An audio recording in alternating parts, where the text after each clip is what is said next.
Well, the Spanish squat can definitely be part of a rehab program for patellar tendinopathy. It's just another way that we can load the quads as well as the patellar tendon. If it does provide some pain relief for some individuals, then obviously it makes sense to include them in the rehab program.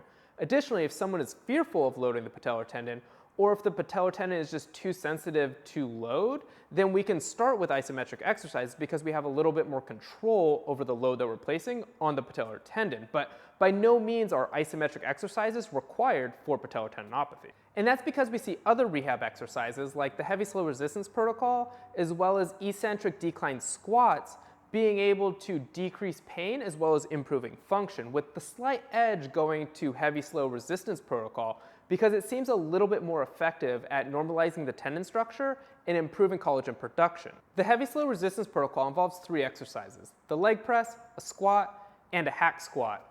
The general rehab program looks like this. It's performed over 12 weeks, with the exercises being performed 3 times per week. While the eccentric rehab program actually only involves 1 exercise, and that's a single leg squat performed on a decline slant board of around 25 degrees. This is performed 3 sets of 15 twice per day, also for 12 weeks. But the decision between these 2 rehab programs really depends on the individual. For the eccentric exercises, it's nice because it doesn't require a whole lot of equipment, so they can be performed at home, but it's a little bit more time intensive because they're performed twice per day.